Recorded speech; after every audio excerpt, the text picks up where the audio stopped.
Welcome for one last time to Purrfect Date. As with our tradition, let's go with the first name that the random name generator gave us, which would be Sally.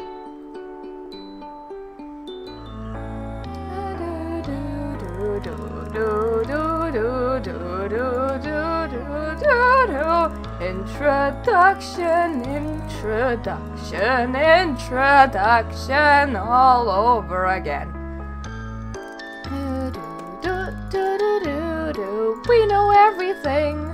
We know everything, and this introduction is exactly the same as Chapter 5. It's on maximum shortness already. I return to the camp, feeling a bit less grumpy. I'm just about to enter the lab to begin my legitimate work when the catalog beeps, a message without any contact information. Don't give the game away. What the hell? Someone needs to take the phone away from Mason Marigold. The rest of the day is uneventful, just working in the lab with Professor. I cannot wait to start unpacking this mystery. Unpacking, unpicking, the exact same thing! Going after the cats again. That's... Okay, this is really dark. Really dark. Because she's a sickly kitty, she's being kept in a cage. It has a lot to do with the story. This is really servant master-like, because Nutty Booty loves to be pampered. So let's go with the most carefree option of romanticizing Trixie, and she's my favorite from all of the kitty girls. I can hear a strange tap-tapping noise, and it grinds on my brain until finally I have to go to investigate. I've been tagging cats all morning, and the sun is high in the clear blue sky now, so it's time to take my break anyway, and decide to follow the sound. I make my way further along the beach to inspect the rocks and cliffs that run through the perimeter of the island. Tap, tap, tap. It's hard to tell if it's getting louder or if I'm just getting more accustomed to it. Suddenly the tapping stops and I hear a new sound altogether. It's a strange gurgling, like the sounds of a babbling brook that runs through the deep forest. But I wouldn't be able to hear all that way from the beach. I stand still and strain my ears, listening intently. There it is again! A short eruption of burbles. I look around suspiciously and notice a barely concealed opening in the contours of the rock face. Feel compelled towards it. As I get closer, the gurgling shapes into gleeful giggles. Hello? I wait until the mouth of the cave, feeling like I've been lured here, but at the same time like an intruder. Am I disturbing you? Human! Oh, Trixie, it's you! What are you doing here? I could hear you all the way from the beach. You're a long way off base. I could ask you the same thing, human, but I won't, because I know why you're here. You were drawn to me. I know you will come sooner or later. I made it nice for your visit. I? Well, come on in, Humi. And she's disappeared into the darkness of the cave. I squeeze myself after her, and as for my eyes to adjust to the gloom, I am at the same time taken aback by light. We're in a small cavern which should be pitch black, except it's not. There's a light source that my brain can't quite understand immediately. The rocks, or at least some of them, are radiating with warm golden pink glow, which gives the tiny cave a peculiar ambience, almost like a trashy nightclub. Take a piece of space and make yourself at home, Humi. I sit where I've been standing, as there's not much room here. Start to take in my surroundings. Wow, Trixie, this is fantastic! All around us are different types of rocks, stones, and crystals, all different colors, sizes, and shapes. There are piles of the stuff in every nook and cranny, like little Aladdin's cave. What exactly is this place, Trix? It's my pad. It's where I do my thing. We all need our thing, don't we? Yes, I suppose, but what exactly is your thing? Minerals! I collect them. It's more than just collecting them, though. I embrace them. You hug them? Trixie giggles. Yes, I do! But that's not what I meant. I connect with them and allow their properties to become a part of me. We combine their energies. I'm not sure I quite understand. Look, it's easier if I show you. The small cat begins nudging and pawing at some of the stones until she has lined them up in front of me. Here's my island family. Meet the Grande Dame. She indicates a long, slender pink stone, quite smooth and elegant. Feel her. I run my fingers over the shiny gold surface. Remind you of anything? A smile breaks over my face and Trixie begins to giggle. Yep, you got it! Only don't ever tell Snooty that I'm calling her grandma. Here, how about this guy? I'm presented with a large squat chunk of rock, semi-covered with kind of moss that gives the appearance of having fur.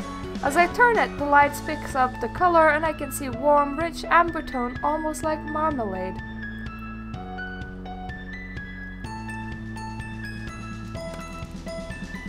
It makes me laugh out loud. That is really uncanny. The Major in rock form. Mineral, actually. But yes, Gramps has all the qualities to lead my little family.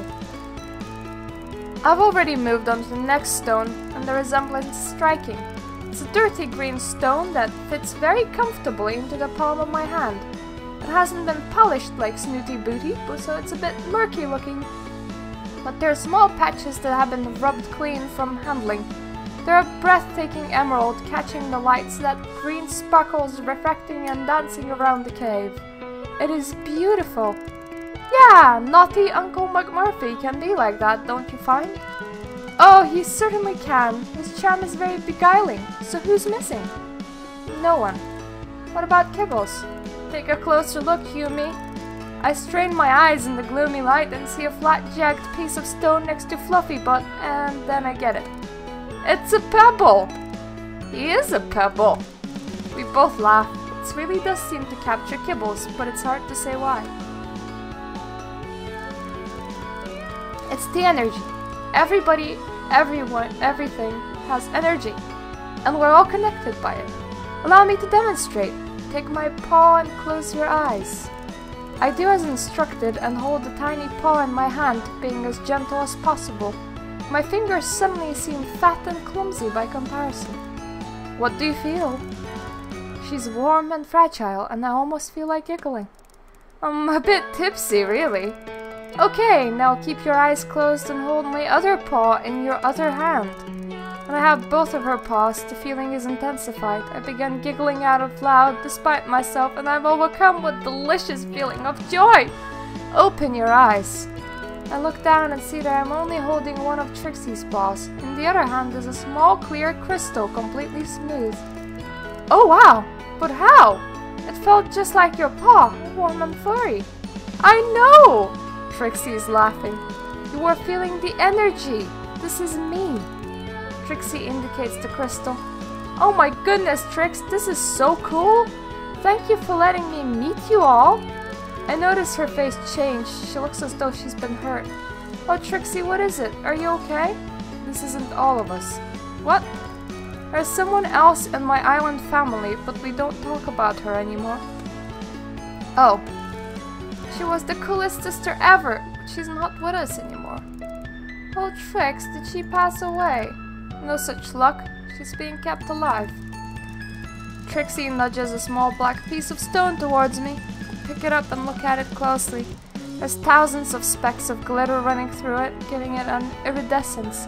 Looks like the night sky. Close my eyes instinctively and I'm immediately overwhelmed by the most intense sadness and despair. It feels as if all the pain in the world is captured in this little black gem. Gosh, Trixie, what on earth happened to her? I can't say, not yet anyway. She has taken the stone and hidden it before I even realize it's gone, and suddenly her mood has changed completely again. We need to get you one too, Humi. You should be mineralized, don't you think? I would be honored, Miss Trixie.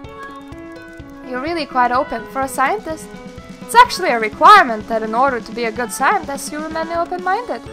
Let me read your tarot. I'm a bit thrown. That came out of nowhere. I don't know about that. Not as open-minded as you like to think, then. That's not fair. I just wasn't expecting it. Come on then, yes or no? I wanna know everything! Okay, why not? I played Tarot once in uni, it was great fun. Oh, Humi, Tarot isn't a game? Of course not. Go on then, tell me what I'm going to marry. Trixie lets out a small snicker. I don't know why, but I'm starting to feel a bit nervous. The Calico Cat produces a pack of cards with an intricate pattern on the back. Wow, that's a cool deck. Where did you get it? McMurphy got it for me. He won't tell me where it's from. He finds the coolest things. Trixie places the pack of cards onto the floor, begins waving her paws over it, and lets out a strange yowling sound. Finally she stops and fans the card out in front of me. Okay, your turn. Close your eyes and slowly run your hands over the cards until you feel drawn to one. Touch it lightly. Repeat until you've chosen 3 cards. Self-consciously do as I'm told, relieved that I'm not expected to make yowling noises too. I touch 3 cards, and when I open my eyes, Trixie's holding them in her paw, looking thoughtful. Very interesting. Your past is the Fool, The Lovers is in your present position. How scandalous. And you have Justice in your future, but will you be handing it out or receiving it? Very interesting. Is that good interesting or bad interesting? There's no such thing as good or bad, really. It's all just information to help you if you choose to listen to it. Okay, I'm all ears. Are you going to tell me that I'm a bit of a fool who falls in love and gets my just desserts? I noticed that Trixie has become quiet and thoughtful as she studies the 3 cards. It feels like an age before she speaks. The position of this card represents your past, everything that has led you to the current position. The Fool is all about innocence and spontaneity. It's the first card in the Major Arcana and signifies beginnings. The Fool portends important decisions ahead which may not be easy to make and involve an element of risk for you. It is a powerful card, not to be underestimated. The next position is your current situation. The Lovers can be a misleading card because it suggests that it's all about romance, but actually it's far more about making difficult choices. It warns that you will need to consider things very carefully because although a positive outcome is more indicated when the card is present, it also reminds us that the pain is seldom avoidable. Finally, we have your outcome card, Justice. This augurs well for you, human. It is the most karmic of the tarot cards. If you behave with integrity, loyalty, and courage, you will achieve fantastic results and gain the highest possible successes. Beware, though. The sword cuts on both sides of the blade. If you sow the seeds of discord, you will reap disharmony in your life. There is a longish pause and I realize she's finished my reading. Thank you, that was fantastic. You're really good. What did it mean? Oh really, Humi? What did I say about listening? I heard every word, I just don't know what it all means. Then go away and think about it. I will! I'll try. Just remember that it's all about interpretation. And listening? Interpreting the cards is listening. You need to listen to your inner voice and the cards will help you hear it. I have much to learn, and I'm happy to teach you, Humi. She's beaming and glowing in the strange half-light of her magical cave. The effect is quite hypnotic. Well, I shall look forward to that, but right now I have a date with a microscope. Soon, Humi, soon. I make my way out into the bright sunshine and take a deep breath. I'm not sure what that all was about, but I think I rather liked it.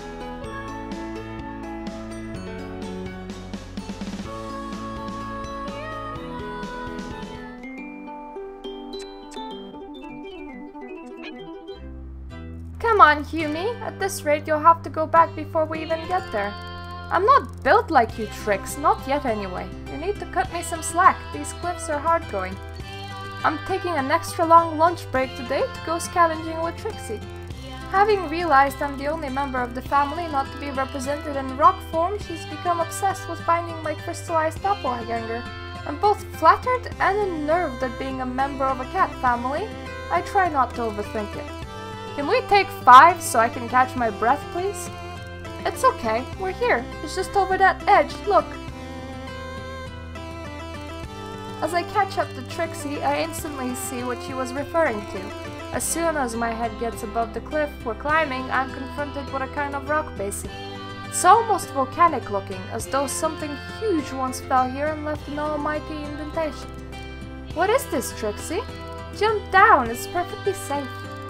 The nimble little cat has made it down to the plateau in a couple of swift leaps and is looking up as though encouraging a child into a swimming pool.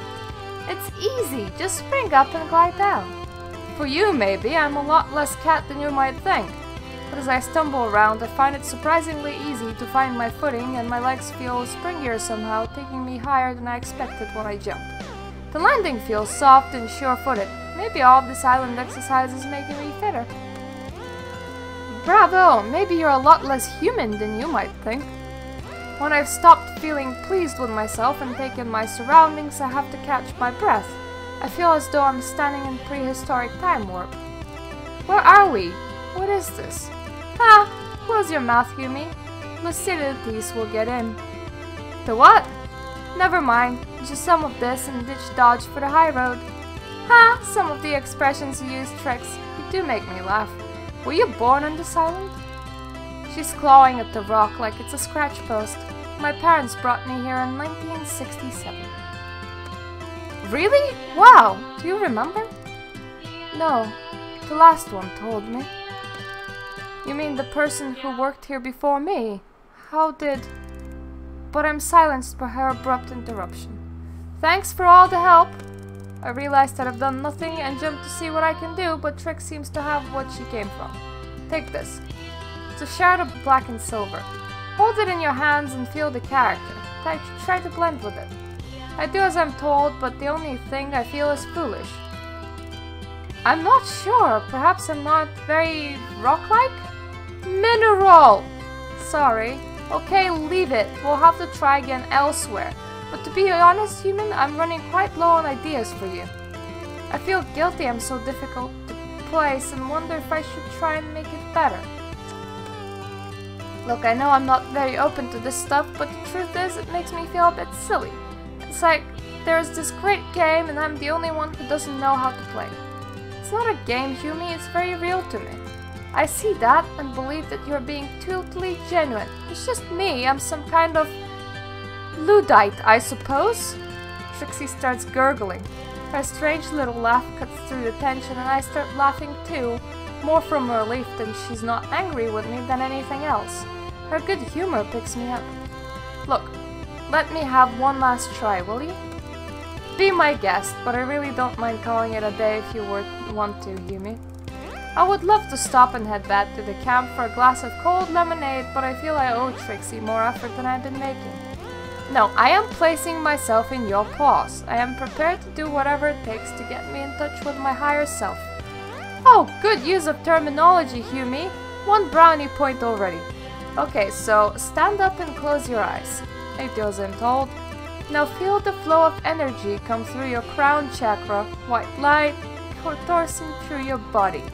Crown chakra? I'm lost already, but I tried to follow what she's suggesting. Wonderful! Now slowly raise one leg and extend it behind you. Find your balance.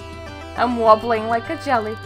Good, and extend your arms out in front of you. Stretch right out. Now bring your right hand toward your face with your fingers splayed.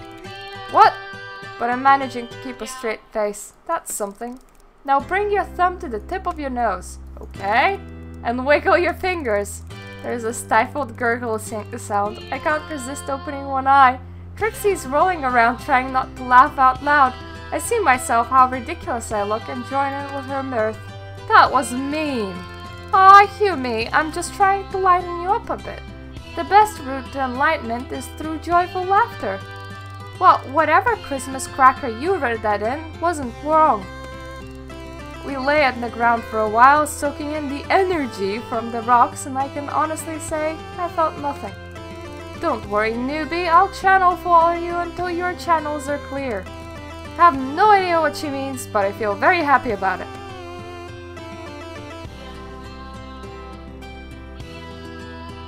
You see, Trixie is a bit of a crazy, magic-believing lady, but at least she's light-hearted and fun. That being said, It's 2017. She apparently came to the island in 1967. She hasn't been a cat for that long. I think if I was to look at her file, she's like 3-year-old cat. Or something like that, meaning that she was, what, good 40-something before she became a cat? I'm dating a really old woman with a lot of missing memories. Interesting.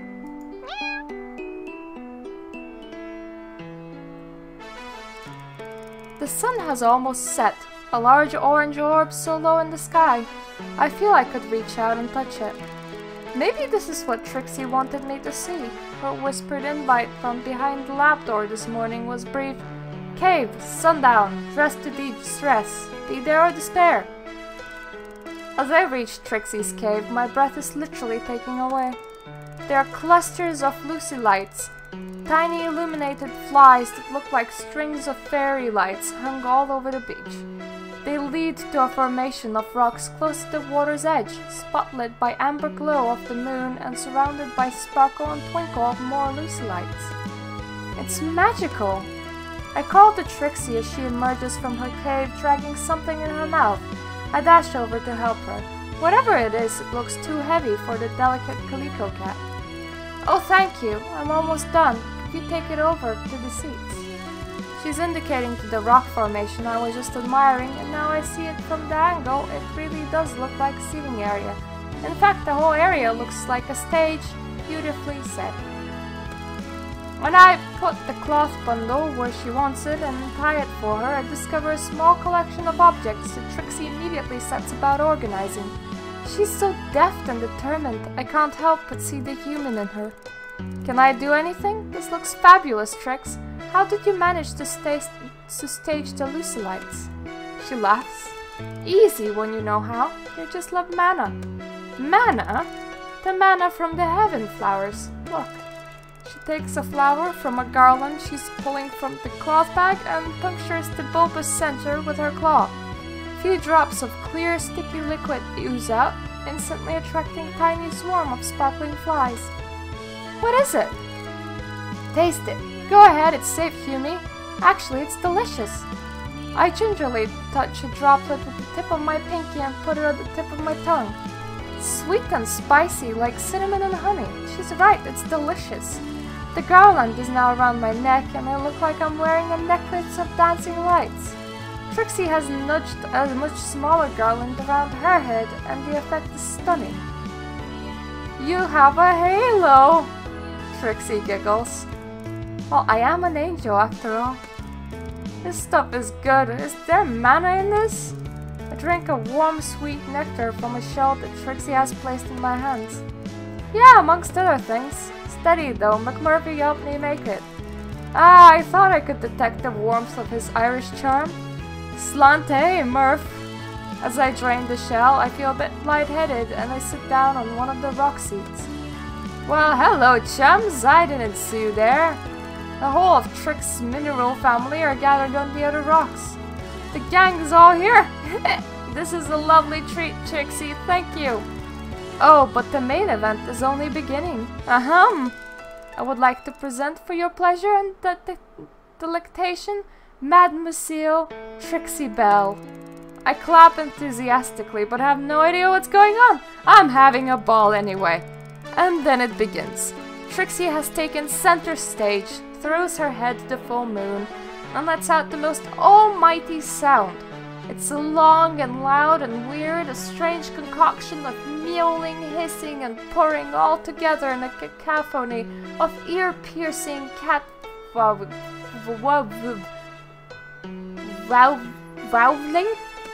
Yeah! For a moment I'm confused, but it's like another part of me starts to take over, a part of me that understands this awful racket, and my ears rearrange what I'm hearing until it sounds like singing. Beautiful singing. Sad and plaintive, and then rising to hopeful and rousing until I'm compelled to join in.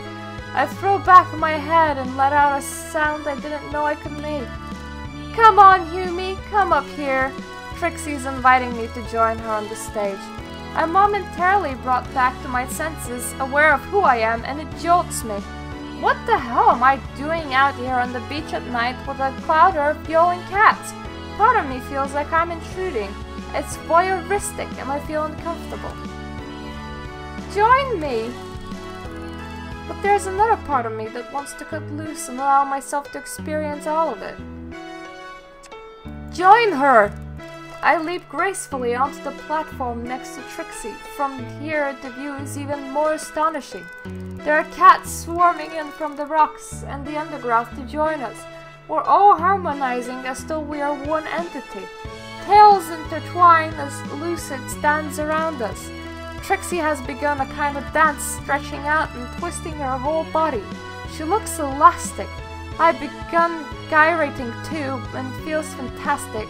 Every muscle and sinew is malleable, and I'm in total control of my entire anatomy. Before I have time to take in what changed, I am running at full pelt with Trixie following, and behind her a whole string of cats, all scampering in a serpentine line with me at the head. I weave around the rocks and right up to the water's edge. Then suddenly it all changes again and we're reaching up towards the moon. Cats standing on their hind legs, front legs stretching and swaying as though being blown by the warm breeze. The moon melting in its amber glow over us until suddenly I feel a wave of nausea wash over me. I break from the other revelers and crawl on my hands and knees a little way up to the beach. It feels less potent here and I lay down for a while and let the sounds of the yowling cats sing me to sleep.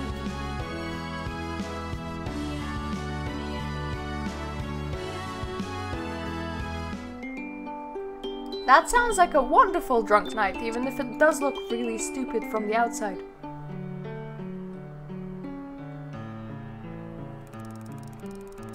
Trixie and Kibbles have brought me to the ridge where the pools of colored water collect. We call them the rainbow pools. It's a beautiful day, and there's vivid rainbow across the sky. Kibbles is over on the other side from me, shouting, "Wow, look at this! Come over here!" He sounds further away than he is. My hearing isn't quite right, but I don't mind. What is it? You need to see it. Suddenly I'm beside him, looking over the edge of the cliffs, where I look down. The sea is further away than I expect. Such a long way down. Do you see? And I feel a push from behind. As I begin to fall, I hear Trixie laugh. Curiosity did what? And I'm not falling at all. I'm floating, light as a feather. Fly, little bird, fly away home. This is the best feeling ever. I'm going higher now, up towards the rainbow. I'm going to touch it. Mind you don't get scorched by the sun. Feel myself being shaken. Humi, you really ought to go in now. It's too hot out here to sleep. I'm on the patch of the scrub grass beside my tent. I was just having a moment of shut-eye in the sun, but I must have fallen asleep. Oh, thank you, Trixie. I smile at the calico cat as I surreptitiously scratch at the pricky head and legs.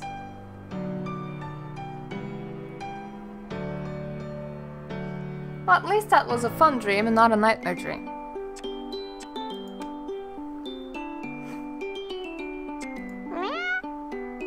Meow. I don't have long, Trix. It's a really busy day in the lab today. Lots of deliveries. Trixie is pulling at the corners of the cloth she laid on the ground. I know, you're a very important humanly person, but I think you'll be pleased you gave up a bit of your time for this. She produced a small box wrapped in pretty paper with a ribbon around it. Oh my gosh, where did you get this from? Did you wrap it yourself? There's no need to sound surprised. I thought you knew by now I'm a very clever cat. Well, open it. Oh, I don't want to spoil it, but...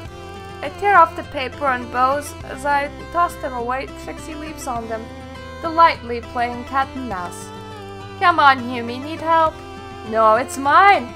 We tussle for the box playfully, and eventually I retrieve it and take it off the lid. Oh wow, Trix, it's a... quake stone. Oh, of course, it's lovely! Trixie starts to laugh. Oh, Humi, you're so funny. It's not lovely at all, but it is useful. She's right, it's not lovely.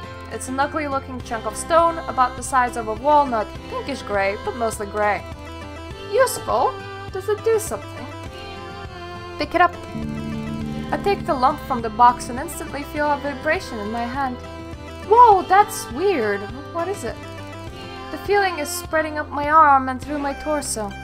Can you feel it? That's the quake. It's from the danger zone. What, you went to the danger zone? Well, no, not personally, but I know someone who has. Who and how? Quake Stone. It alters your energy, transforms your frequency. It makes you tune in with the danger zone so you can't get zapped. Wait, are you saying that if I hold this I could go into Elder Cat territory? That's right, Humi. That's my gift to you. Protection. I have 100 questions competing to be asked, but I know I have to get back to the lab. Trixie, you are an angel. Let's meet up another time to discuss where you got this and how you use it. Meow. Obviously, we're gonna go and do Recon 17 now. Because we can. And that's a great thing to do when you can do it.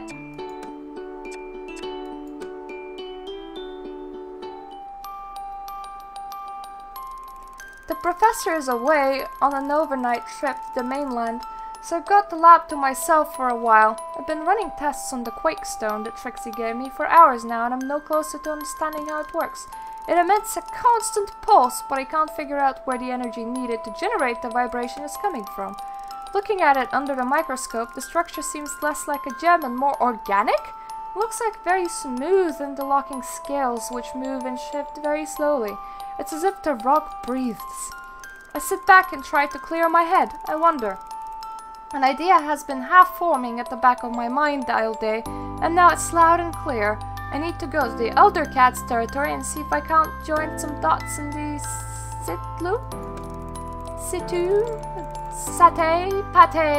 a thing. I decided it would be foolhardy to head up to the danger zone alone, so I alert McMurphy to my plan, and he agrees to meet me there. I throw a few things that I think could come in handy into my backpack and set off, swinging by Zane briefly to let him know I'm out of the grounds for a couple of hours. He's on his seat down by the water edge. Hi Zane, waiting for supply boat. He doesn't bother to look up from his paper. Nah, that's not till tomorrow, to bring the professor back. Oh, okay, just catching some rays then, eh? Carries on looking at the paper and doesn't respond. Well, just wanted to let you know I'm going on a field trip today. Now he shows an interest. Aren't you meant to stay in camp where the professor is away in case something happens to one of the cats? Yes, strictly speaking, but everyone is doing fine and I only intend to be gone for an hour or two. You can cope, can't you? It's not a question of me coping, it's a question of you breaking the rules. My heart sinks. But if it's important, then I expect you to do what you think is right. I'm taken aback. I get the feeling he's giving me his blessing without saying it. Thanks, Zane. Wise words. I turn my head back up to the jetty path. But it might be a good idea to let me know where you're going, just in case. They're all fine, I promise you. My concern was for you. Oh, Zane, I'm touched, but I'll be fine soon. Thanks for caring. Even so, I feel under pressure to tell him where I'm going, but I'm warned he'll stop me. Decide to come clean and hope for the best. Heading up to the other end of the island. To the danger zone? Elder territory, yes. Be careful then. I will. And I get away before he can change his mind. I wonder why he was so easygoing about me sneaking up to the danger zone while Professor is away. Maybe Zane's not so bad after all. Or maybe he really likes shooting people. I haven't seen any sign of McMurphy. We said he'll meet me here on the border of the danger zone. I'm squeezing the Quake Stone in my hand and can feel the vibration gently pulsing up my arm.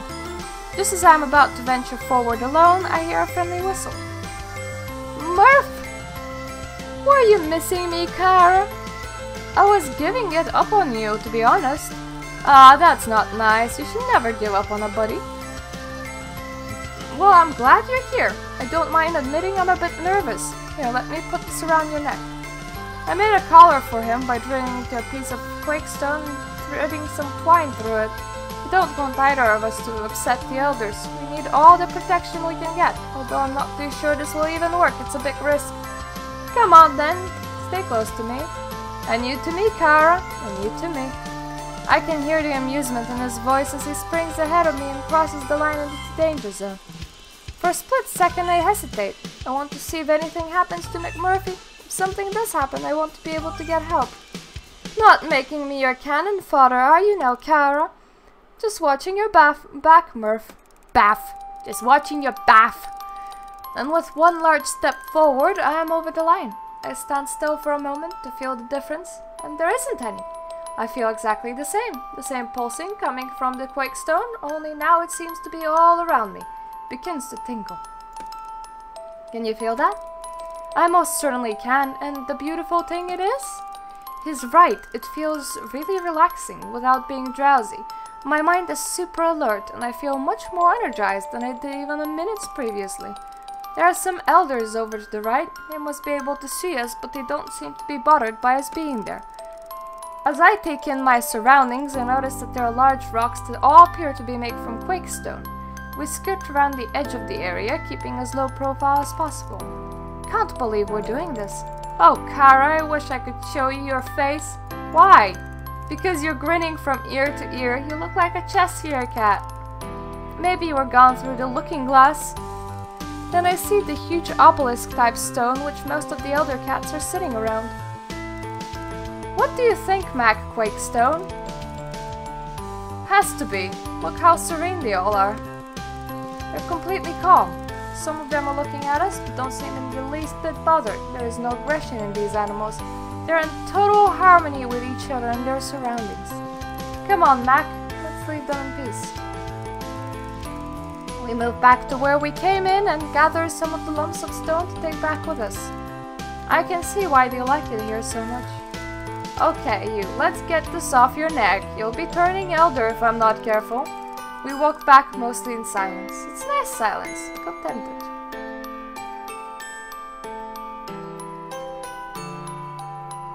So all of their giant statues are made from the stone, which if you wear it, makes you feel okay around the statues, but if you don't, then you feel really ill. That's really weird. Actually, might be wise to, instead of doing more recon, just finish Trixie's romance first. We don't want to get distracted now, do we? I've been following a familiar sound along the shoreline. I can't see Trixie yet, but I know that plaintive song anywhere. It leads me to her cave. Trixie? Can I come in? Wait a minute! I can hear a flurry of activity, shuffling and liquid being poured. Trixie, are you nearly ready? It's freezing out here. As soon as the sun goes down, the island becomes ridiculously cold. Come in. Her voice is slow and sing-song. The cave is warm and welcoming. There are flower petals scattered on the ground and little jars of lucite in the corner. Trixie is stretched out on a rock as though she hasn't moved. Hello, you. Long time no see. Hello, Humi. I wonder what you shut up. As soon as you invited me, actually. She ignores me and indicates a jar of amber liquid. Help yourself. She's in one of those moods, so I take a sip of the mana juice and make a note to go easy on it this time, remembering how potent it is. So how's Trix? Great? You've not been around for a few days. She doesn't respond. Thought you were avoiding me.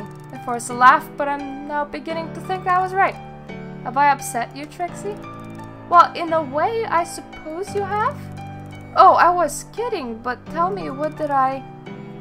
She cuts across me. I don't mean to be rude, but would you mind just shutting up and letting me talk for a while? Of course? I'm a little anxious about what's coming, but I do as I'm told and sit in silence. Life.